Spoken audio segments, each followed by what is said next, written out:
Ready na ba kayo sa mainit-init na chika? Dahil eto na nga, exclusive, hot, at walang kupas na intriga. Sa gitna ng mga kumakalat na litrato at video kung saan makikitang sweet at nag-holding hands pa raw sina Barbie Forteza at Jameson Blake sa isang fun run sa Pampanga, biglang preno si Barbie. We are not together. Yan ang mariing pahayag ng Kapuso Primetime Princess sa 24 oras interview. Ayon kay Barbie, niyaya lang daw talaga siya ni Jameson sa event na yon, tulad ng ibang kaibigang runner niya. Nagkasama kami sa pelikula, kaya dun kami nagkakilala, dagdag pa ni Barbie, sabay liwanag.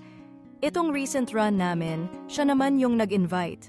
Just like how my other runner friends invite me to run. Yun lang talaga yon, and we are not together. Pumalag din si Jameson sa issue sa vlog ni Ogie Diaz. Honestly, we are not together. Hinawakan ko lang ang kamay niya para tulungan siyang makalabas kasi ang daming tao nung nagpapapicture sa kanya. Depensa ng aktor. Pero mga Marites, hindi dyan nagtatapos ang kilig.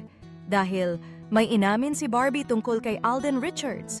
Hindi raw jowa, pero inilarawan niya si Alden bilang isa sa mga constant sa buhay niya. Isang taong lagi niyang napagsasabihan ng problema at hiningan ng advice. At hindi lang yan, nag-open up din si Barbie sa closeness nila ni David Licauco, ang kanyang on-screen love team. I think the care that we have to each other is really genuine. Kaya ang tanong ng bayan, kung hindi si Jameson, si Alden kaya? O si David na ba talaga?